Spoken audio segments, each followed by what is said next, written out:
Olá, sejam muito bem-vindos à nossa primeira aula de grego. E como essas aulas vão funcionar? Eu acho bom localizar vocês. Bom, nós vamos tentar sempre começar com um versículo aqui em grego, tá? Não se preocupe ainda com esses símbolos se vocês ainda não os conhecem. Não tem problema, vai ser a nossa primeira etapa hoje. Aqui no canto superior eu vou deixar sempre qual versículo é esse, ou qual pedaço do versículo é esse, no caso aqui, né? Nós temos um pequeno pedaço de versículo para que você possa olhar o original, para que você possa ler dentro do contexto. Sempre vou tentar dar um contexto, mas posso esquecer. Depois nós vamos transliterar esse versículo, ou seja, transformar em letras latinas. Depois nós vamos traduzir ao sentido literal, palavra a palavra, pegar cada palavra aqui e traduzi-la, tudo bem? E depois nós vamos pegar e dar uma tradução mais completa no português, tá? Ou seja, uma tradução reordenada, que faça sentido no português. E também nós estaremos sempre ligados aqui com a versão da Vulgata Clementina, tá? A Vulgata ali de São Jerônimo, depois corrigida e melhorada. Tá? Então, essa vai ser a forma como nós vamos abordar as aulas de grego. Tá? Acredito que as aulas de hebraico também vão ser bem parecidas. Bom, então vamos lá. Iniciando. Né? Essas letras aqui, do grego, que talvez você nunca tenha visto antes, ou nunca tenha ouvido falar direito, tá? Ou não saiba como soá-las, como que a gente vai fazer para transliterá-las, né? Para transformá-las em letras latinas, entender qual é o som dessas letras, né? Bom, lembrando que eu presumo que nesse curso aqui, o aluno não tem qualquer conhecimento de nada, né? De grego, de gramática formal, das Sagradas Escrituras. Não é necessário ter qualquer conhecimento prévio, tá? Vou tentar suprir todo o conhecimento necessário a cada aula e nós vamos trabalhar bem devagar, né? Então vamos pegar aqui um pedaço do versículo, nem um versículo inteiro, e dar uma aula inteira sobre ele. Tá? Nós vamos sempre tentar tirar o máximo do mínimo, né? Porque nós estamos trabalhando aqui com um recurso didático, né? Que é o maior de todos, né? Que são as Sagradas Escrituras. Então há muito a ser retirado daqui em vários aspectos. No aspecto gramatical, quanto mais das coisas escritas por São João, né? Que escreve um estilo maravilhoso, realmente fantástico. Então, nós vamos ter aqui conteúdo espiritual, conteúdo gramatical, nós vamos ter, eu vou ensinar para vocês a gramática normativa mesmo do português, porque nós vamos precisar traduzir para o português, e a língua que mais vocês vão ter noção no geral, se vocês fizerem todos os cursos, não só o de grego, vai ser o latim. E o latim vai ser a nossa língua intermédia, né, entre o hebraico, entre o grego, até mesmo para explicar o português, muitas vezes eu vou recorrer ao latim, tá bom? Bom, então vamos começar. Essa letra aqui, essa primeira letra, né? Com que letra que ela aparece no português?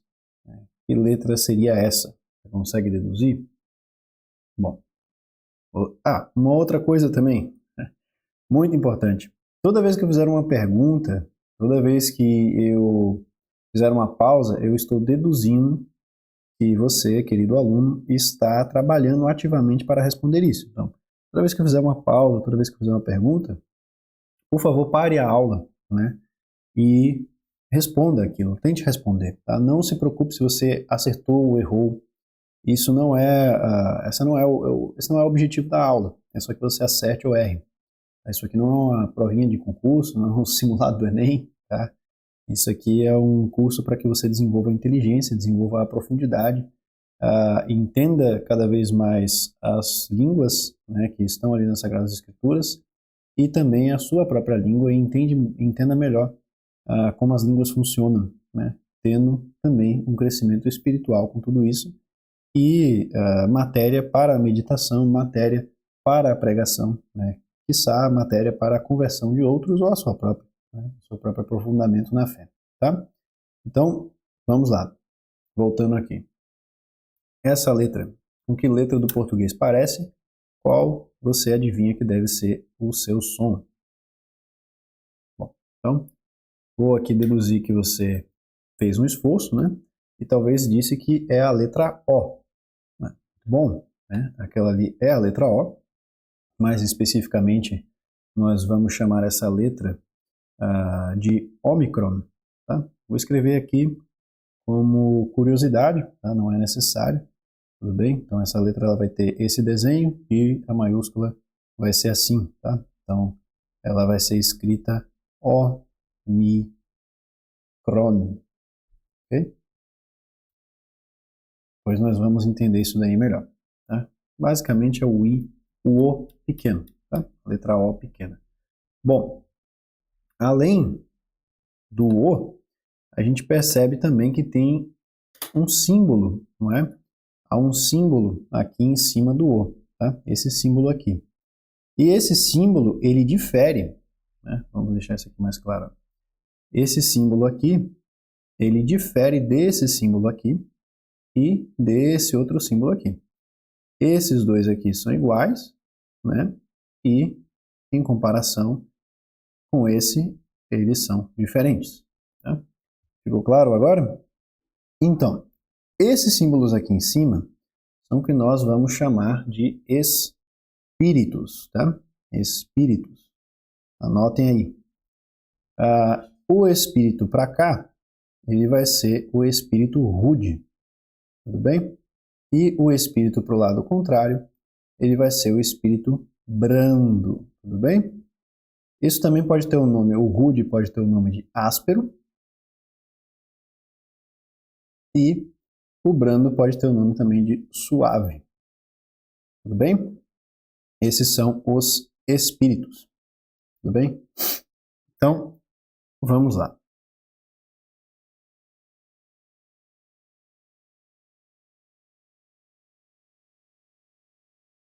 Bom, então, vamos ver se vocês entenderam o que eu disse. Baseado no que eu disse, baseado aí na anotação do seu caderno, que espírito é o espírito que está no O? É o rude ou é o brando? Se você respondeu o rude ou o áspero, parabéns. E como que se pronuncia esse espírito rude, esse espírito áspero? Né? Nós vamos pronunciá-lo com uma leve aspiração. Tá? Se você já sabe latim, já teve algum conhecimento de latim antes, então você pode imaginar o H latino. Se você já sabe o inglês, também. O H do inglês também seria um fonema similar. Tá? Se você não sabe nenhum dos dois, imagine ali um R, por exemplo, de carro. Né? Esse ro, tá? De carro. Tá? Não é o carro, não é esse r, mas é assim um ro. Tá? Um ra, ré, ri.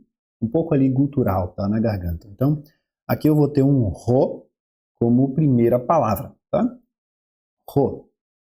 E depois eu vou ter esse outro símbolo aqui, né? Esse símbolo aqui, ó.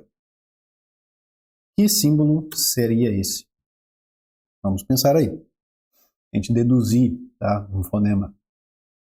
Esse símbolo também, dependendo de onde você vê, tá? Ele pode estar desse jeito aqui. Tá? Esse aqui é o maiúsculo e esse aqui é o minúsculo, tá? Isso, às vezes, também vai ser escrito dessa forma assim, tá? Existem várias formas de escrever isso na caligrafia. Muito bem. Qual seria esse fonema? Esse fonema ele vai ser o TH, tá bom? O TH é uma dificuldade muito grande para nós brasileiros, tá? Muitas pessoas acabam soando o TH como se fosse um F. Eu vejo isso sendo o erro principal para todos que eu já tentei ensinar. Eles sempre erram e vão mais para o F. Então, como eu não estou escutando vocês agora, meus queridos alunos, force mais para o T, tá bom? Esse TH ele é como um TH de um teatro. É um T plosivo, é um T com a língua, a ponta da língua atrás dos dentes incisivos frontais, né? Os dentes incisivos ali do meio da boca em cima, superiores, né? E você faz um pequeno peteleco com a língua e faz a letra T. Então, não é um T, é um T, né? Então, vamos imaginar aí que é um pá, té, ti, tá bom? Então, essa letra a gente chama de teta, tá? Tudo bem? Bom, qual seria a próxima letra? Essa letra aqui, ó. Deixa eu indicar para vocês. Qual seria essa letra aqui? que letra que essa aqui parece? Bom, essa daqui eu acho que vocês conseguiram acertar, né? Não é um 3 ao contrário, isso é um E, tá? Então, por enquanto, nós temos da, né? Ou, desculpa, vício do inglês. D, né? T, T, tá bom? A próxima letra nós já sabemos que é um O, mas, professor, que símbolo esquisito é aquele ali? Esse acento grave no meio da palavra? Não se preocupe, tá? Vou dar um resumo agora da acentuação do grego, mas eu vou revisar isso novamente quando necessário. Então, pode anotar aí agora, mas não se preocupe se você não conseguir memorizar tudo de uma vez. No grego, vou usar aqui, deixa eu usar o ômicron que já aprendemos, né? No grego, nós podemos, além dos espíritos, tá? Nós vamos ter acentos da seguinte forma. Tá? Então, nós vamos ter acentos graves, nós vamos ter acentos agudos e nós também vamos ter acentos que podem ser tanto nesse formato assim como se fossem circunflexos, tá bom? Ou como se fossem com tio, e também mesma coisa, tá? Vou até colocar juntos aqui para vocês não acharem que são duas coisas separadas, também circunflexo, tá? Esses dois aqui são iguais, tá bom? Os dois camaradas aqui são iguais, isso significa a mesma coisa, tá? Que é um acento tonal onde ele sobe e desce. Tá? O grego, nós não vamos pronunciá-lo com acentos tonais, isso era mais útil nos tempos áticos, seja ali os tempos de Sócrates, Homero e tudo mais. Então, nos tempos do grego koiné, do grego comum, que é o grego das Sagradas Escrituras, isso não estava mais em prática, né? Então, pelo menos ao que parece, né? Isso não estava mais em prática e nós temos certeza que ali nos tempos bizantinos já se tinha abandonado totalmente isso. E hoje no grego moderno isso está simplificado, né? A acentuação toda é simplificada. Então nós conseguimos deduzir e utilizar aqui para os nossos meios, né? Não iremos conversar em grego antigo, mas sim apenas estudar as Sagradas Escrituras, saber pronunciá-las, para que nós possamos ensiná-las para os outros, né? E também para adquirir uma profundidade, uma leitura mais profunda no original delas. Bom, então esses acentos aqui eles vão ser longos, digamos assim, tá? Vão ser esses dois aqui.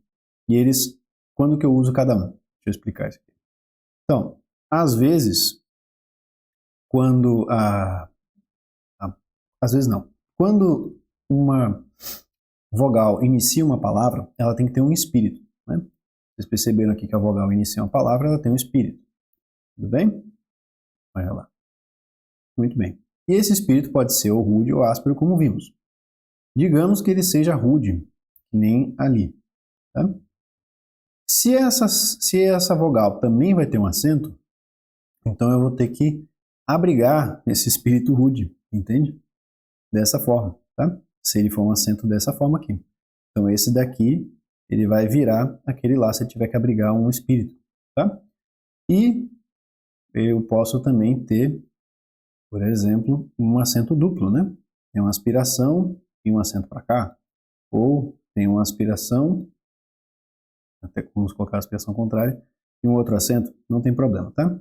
Então, esse daqui vai virar a casinha quando ele tiver que abrigar um acento aqui dentro. Um espírito aqui dentro, tudo bem? Bom, espero que tenha ficado claro, tá? E como que eu pronuncio todos esses acentos? Somente colocando como sílaba tônica, tá? Não precisa se preocupar em subir o tom, abaixar o tom. Isso de subir o tom, abaixar o tom seria ir para o grave, ir para o agudo. Isso não é necessário estar na pronúncia, tudo bem? Bom, sem mais delongas, vamos aqui a essa última letra dessa palavra. Que letra que parece? Bom, essa daqui é o sigma, né? Ou a letra S. Tá? Essa letra, ela vai ter o som de S, né? Você pode até deduzir ali a forma dela. Ela começa assim, né? E parece mais um S, tá? E em algumas também ela vai ser assim. Essa letra antigamente ela era escrita somente como um C, tá? Um C maiúsculo, um C minúsculo. Por isso que em pinturas bizantinas ou pinturas que têm letras em grego, que normalmente vão tratar o sagrado, você vai ver, às vezes, um C, tá? É alguma palavra com sigma, ou que termina com sigma, né? Nós temos, por exemplo, Jesus Christos, né? Então eu tenho Jesus Christos, vai ser assim, um IC, XC, tá? Isso daqui é o sigma no final, tá? Tem os dois, né? Christos e Jesus, tá bom? Muito bem, só como curiosidade. Então vamos agora para a próxima palavra. E aí? Que letra é aquela ali? Isso aí tá fácil, né? Bom, essa letra é o A, tá? Do alfa. Não é necessário que vocês memorizem os nomes das letras gregas, tá? Memorizem o som. E esse alfa, será que ele vai ter um H na frente ou não? Vamos ver se vocês entenderam. Ó, lembra aqui, ó, o O tinha esse símbolo na frente e virou um H. O A tem o mesmo símbolo? Minha pergunta para vocês. Se tiver, tem que ter um H aqui. E aí? Bom, o A, né, nosso alfa, ele tem o espírito brando, né? Então ele não vai ter o H na frente, tá? Espero que isso tenha ficado claro. Se não, revisa ali uns momentos atrás na aula ou as suas anotações, tá? A próxima letra, como que você imagina que a gente pronuncia? Isso não é um Y, tá? Isso é um gama. E ele vai ter um som de G, tá? Mais especificamente, ele vai ter um som de G, tudo bem? Então ele nunca vai ter um som de G ou G, ele vai ter sempre um som de G, tá?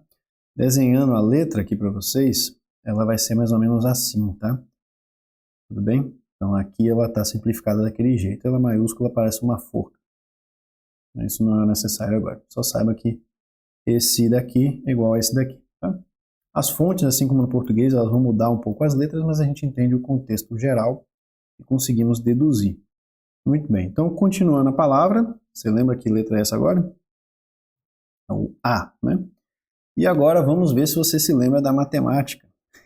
A matemática ali do final do ensino fundamental, né? Que letra que é essa aqui? Né? Que letra que é essa aqui? Essa letra aqui é o 3,14, né? É o π, tá bom? Então o π ele vai ter som de P, tudo bem? Então vamos lá, vai ser o P. E essa próxima letra agora? Que letra que é essa aqui? Bom, apesar de parecer um N, né, com a perna mais longa, tá? Isso também pode ser assim, tá? Várias formas de desenhar essa letra. Isso não é um N, tá bom? Isso daqui vai ser um E, tá? Um E longo, tudo bem? Então, também há outras formas de fazer o E, tá? Esse E daqui e esse E daqui. Eles não são o mesmo, tá? Esse E, ele vai ser igual a um E breve, tá? Ou se vocês já estudaram latim antes, pode colocar assim, um E com bráquia, né? Ou um E sem nada. Enquanto que esse daqui, tá? O eta, ele vai ser assim, ele vai ser igual a um E longo, tá? Quando tem esse traço em cima, a gente chama de macron. Vocês já estudaram latim, por exemplo, indica que a sílaba é longa, tá? Basicamente, é como se ela soasse como um E mais longo, como se fosse um E, tá? Isso é mais útil na poesia. Aqui na nossa pronúncia e no estudo dos senhores, não precisa se preocupar tanto com isso. Tá? Pronuncie como um E, já vai estar bom o suficiente. Bom? Bom, então vamos agora para a próxima palavra. Já pergunto logo de uma vez, né? Se esse espírito aqui, essa letra vai ter H na frente ou não. Que espírito é esse? Esse espírito aqui é igual a esse, né? Ou é igual a esse, né? Esse daqui. Com qual que é, se vai ter H na frente ou não. Bom, espero que você tenha pensado aí e respondido, tá? Então, esse daqui não vai ter H na frente. Esse é brando, tá bom? Às vezes eu brinco com os alunos para eles memorizarem bem, né? Principalmente quando são tantos termos assim, eu digo que o espírito brando, o espírito suave, ele é meio vagabundo, ele não faz nada. Você o ignora, né? Ele fica ali tão suave, tão quieto, né? Ele não faz com que você modifique nada, ele não faz nada, fica lá sentado no sofá. Bom, piadas à parte, vamos continuar. E esse daqui, essa letra daqui, será que é um outro O? Que letra é essa aqui? Pense aí e me respondam. Bom, agora aqui é uma outra novidade para vocês. Além das letras gregas serem diferentes, elas também vão ter formas diferentes dependendo do lugar da frase, tá? No lugar na palavra. Mas não se preocupe, tá? Que aqui no caso vai ser uma só. No hebraico a gente vai ter mais, tá? No hebraico várias outras letras vão mudar de forma também dependendo de onde elas estão, tá? Mas vamos concentrar aqui no grego. Essa letra ali é a mesma do que essa, tá? É o mesmo sigma. Então no final da palavra ele vai ter esse formato, tá? Como por exemplo ali em theos, né? Eu vou ter a letra assim, e aí no final ela vai estar assim, tá bom?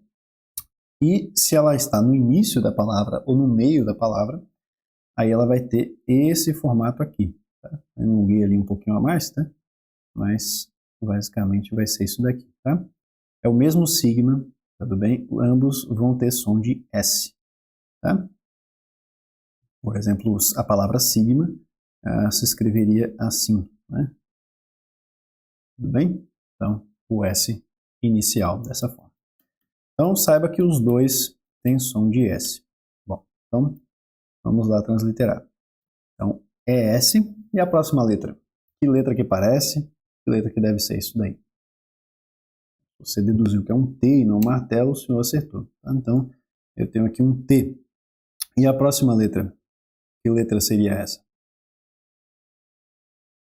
Bom, essa letra, tomara que vocês não tenham dito que é um L, tá? Isso aí vai ser um I, tá? É o nosso iota.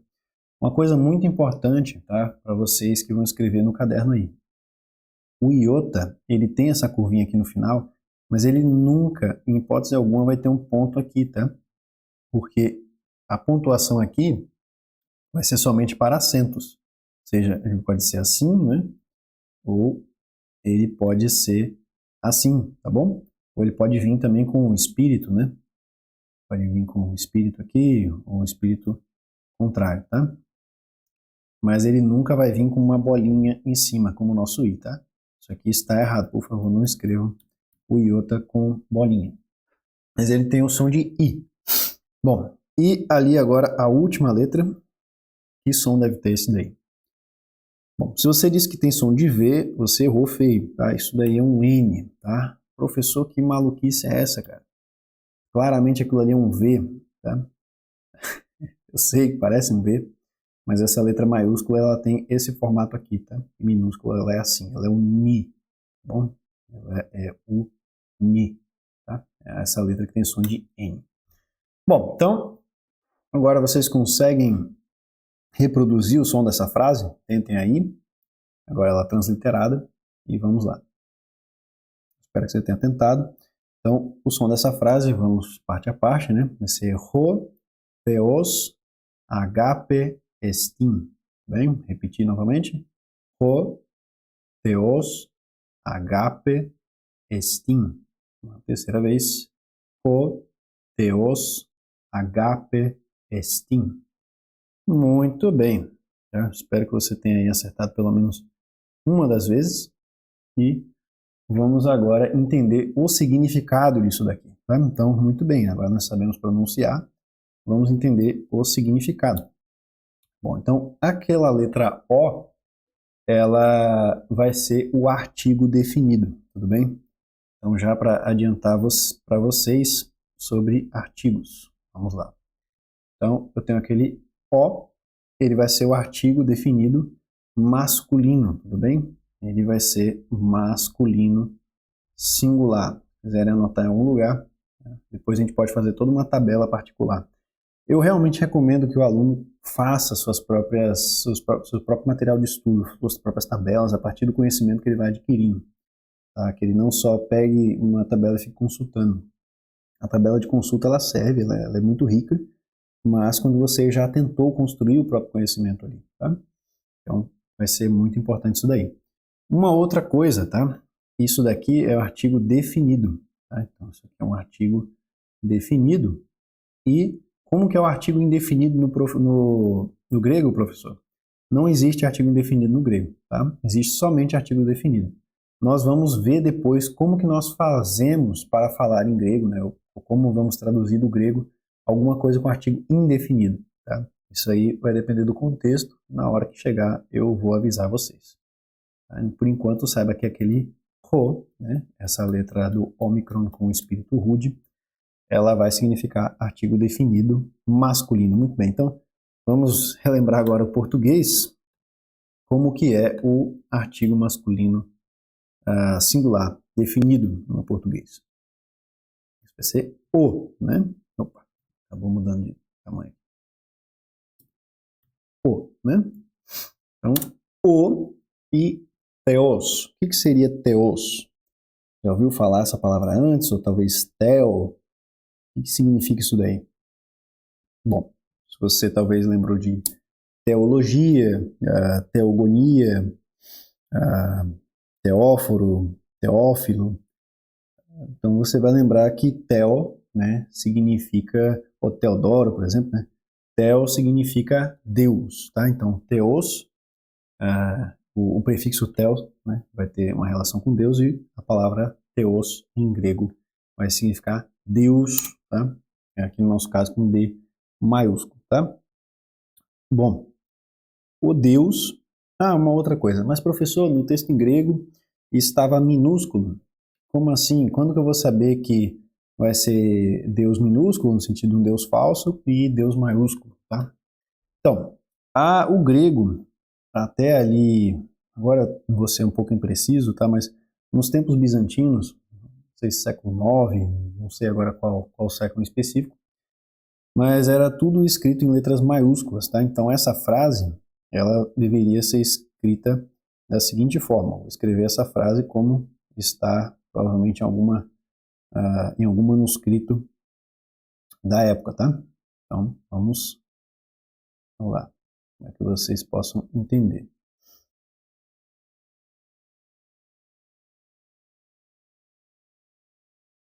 Então,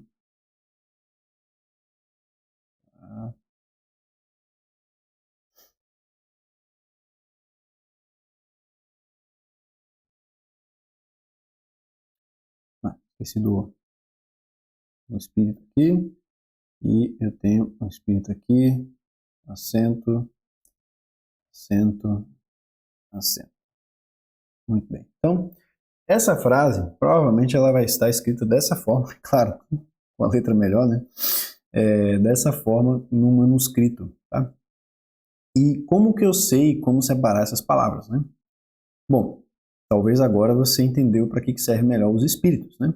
Lembra desses camaradinhos aqui, os espíritos? Eles marcam quando uma palavra começa com vogal, né?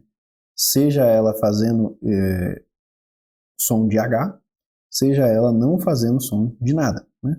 Mas, pelo menos olhando o espírito, eu sei quando separar uma palavra, tá? Quando ela começa com a vogal, tá? Quando ela não começa com vogal, aí eu vou ter que olhar a terminação da palavra anterior. E a terminação os, por exemplo, é uma terminação muito comum das palavras masculinas, quando elas são sujeitos, tá? A letra H também aqui, né, no caso, o eta, né, que tem essa forma de H, também é uma outra terminação muito comum, tá? O N também, para no sentido de verbo, é uma terminação muito comum. Então você tinha que ter uma leitura muito mais ativa, tá, no grego.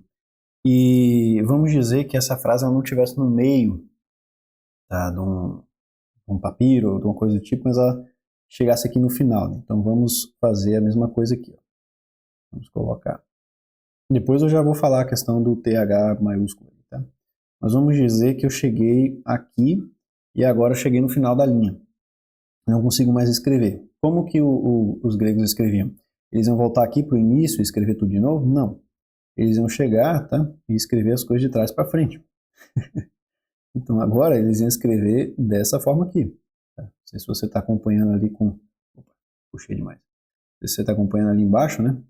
Mas a escrita ia ficar dessa forma, tá? E por aí vai. Tá? Acho que você entendeu. Então, não só nós não temos esse texto no original com letras maiúsculas, minúsculas, essa diferenciação, isso não existia no grego, né, até tempos bizantinos ali, agora me falta a memória qual era o século, eu quero dizer 9, mas eu não tenho certeza. Como também o texto era escrito dessa forma aqui, né? Chegava no final da linha e ia de trás para frente. Tá? Então, por isso que a gente não coloca aqui com letra maiúscula. Tá? Você pode colocar um sinal de respeito, né? Colocar com letra maiúscula para falar de Deus, né? Que nem nós temos no latim, mas saiba que você vai encontrar em Bíblias católicas mesmo TH, essa letra do teta, tá? Minúsculo, quando ele está falando de Nosso Senhor, Deus mesmo. Tá? E não é um sinal de desrespeito nem nada do tipo. É só uma convenção do grego que escreve normalmente com letra minúscula, tá? Já que tudo antes era escrito com letra maiúscula. Tá? Então, mais uma curiosidade. Bom, voltando aqui para a aula, antes que fique com 1 hora essa aula, vamos para a próxima palavra, tá? Agape, né? Talvez colocando o acento em outro lugar aqui, você vai saber que palavra é essa. Bom, isso aí, a gente tem a palavra, né, em português, né, o ágape, né? Não me engano, até o padre Marcelo Rossi já escreveu um livro que tem esse título. Nós temos pastorais, às vezes, que tomam esse título, né? E o agape aqui no grego, ele vai ser o amor desprendido de si. Tá? Nós podemos sim traduzir como amor, mas entenda que esse amor aqui é o amor caridade. Tá? É o amor desprendido de si. Tudo bem? É aquele amor que é uma virtude teologal, né? A caridade mesmo. Inclusive, recomendo que vocês olhem a primeira carta de João, aí é o capítulo 4, a partir do versículo 7, tá? É o versículo 7 até o final do capítulo. Aqui para mim é o 21. Tá? E ele vai falar exatamente da caridade. Tá? Então aqui São João está falando da caridade. Então é esse amor desprendido de si. Tá? Então, a última palavra agora, estim, se você já estudou latim, por exemplo, você sabe ali, tem a raiz etimológica ali, west. Né? Isso daí vem do indo-europeu, como chamamos essa língua, né? Não é uma língua que era autoproclamada indo-europeu, né? Isso é uma nomenclação de filólogos, que é a língua que deu origem às línguas europeias e às línguas da Índia. Tá? Então tem uma raiz muito próxima ali do latim. Tá? O latim e o grego parecem ter vindo dessa língua. Tá?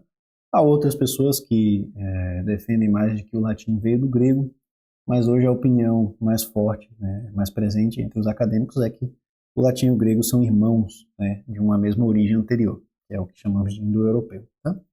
Mas, sem mais delongas, aqui vai ser o é. Tá? Esse est vai ser o nosso verbo é. Tá? O verbo ser, terceira pessoa do singular, do indicativo presente. Tá? Então, o Deus amor é. Bom, isso não parece ser português comum, né? Eu não colocaria isso e provavelmente você não vai encontrar isso aí na sua Bíblia dessa forma. O Deus amor é, né? Mas vamos à tradução aqui de São Jerônimo para que a gente possa entender melhor depois o português, tá? A tradução de São Jerônimo vai ser Deus caritas est, né? Ou seja, como traduziríamos isso, né? A mesma coisa, ó. O Deus, o ágape ali virou caritas, né? Caridade, a mesma coisa. E o estim virou est. Mas, em bom português, tente fazer uma boa tradução aí dessa frase. A frase ali do português mesmo. Bom, eu imagino que você tenha chegado em Deus é amor, tá? Ou Deus é caridade. Também funciona, tá? Ambas aqui estão corretas. Então, o que eu vou passar agora de dever, tá, para você? E esse dever aqui vai se repetir em todas as aulas. Então, se eu esquecer de falar alguma vez, subentenda que está valendo a mesma coisa. Então, quais são os passos? Primeiro, eu quero que você memorize, tá, como que se diz isso daqui. Eu não preciso que você memorize como que se escreve, principalmente os acentos. Ainda não chegamos aí, é um dever adicional se você quiser desejar escrever também em grego e ter essa prática da escrita. Eu recomendo, mas não é necessário. Tá? Então, a primeira parte é olhar para isso aqui, pronunciar da forma correta, né? Ho theos agape estim. Caso necessário, olhar a transliteração, né? Se necessário. Tá? Não que essa transliteração aqui se torne um amuleto. O ideal realmente é que você leia no original, saiba o som, né? Costume-se a entender que o alfa tem esse som, né? Que o gama tem o som de G, e por aí vai. Tá? Depois que você entendeu isso, eu quero que você, depois que você memorizou isso bem, né? Eu quero que você lembre do significado, tá? Então, tenta relembrar do significado. Isso aqui, não no sentido do passo a passo aqui, do Ho é o, Theos é Deus, Agape é amor. Não. Quero que você se lembre do contexto por inteiro, né? O que isso significa em português, tá bom? Esse é o que eu recomendo, tá? Não recomendo que você faça uma lista de vocabulário, tá? Porque dependendo do contexto, as palavras vão ter sentido diferente. Tudo bem? O próprio Steam vai ser escrito de várias formas diferentes, dependendo de onde ele está na frase, de qual é a próxima letra da próxima frase. Então, eu não quero que você se apegue a isso, né? As palavras elas vão declinar, então o final delas vai mudar. Eu quero realmente que você memorize essa frase, como ela soa em grego, e memorize seu significado. E não é necessário que você passe muito tempo nisso. Terminando a aula agora, gasta uns 5, 10 minutos nisso. Depois, antes de dormir, vai lá de novo, faz isso. Quando acordar, estiver ali no momento de oração, no momento de alguma coisa, vai fazer isso. Em vez de ficar olhando TikTok, Instagram, tudo mais, anota isso em algum lugar, olhe de novo e memorize de novo, né? Tenta puxar de memória, né? Fala para alguém, conversa com a esposa sobre isso. Tá? Vai lá, lê de novo essa parte da carta de São João. Tá? Mas eu quero que isso se torne realmente uma parte de você. Tá? Não vá para a próxima aula se você não memorizar isso aqui. Isso vai ser todas as aulas. Tá? Todas as aulas presumem que você memorizou o conteúdo anterior. Tá? E não é todo o conteúdo, tudo que eu falei aqui. Tá? Isso aí não é necessário, todo aquele conteúdo gramatical. Aquilo ali ele vai se repetir muitas vezes, então você vai acabar pegando. Tá? Não se preocupe agora de memorizá-lo todo de uma vez. Então memorize o quê? Aquilo que vai fazer com que você lembre do conteúdo gramatical, que é a frase em grego e seu significado. Opa, botei um 3 ali, um 2. E seu significado, tá bom? Muito bem. Então, vejo vocês na próxima aula.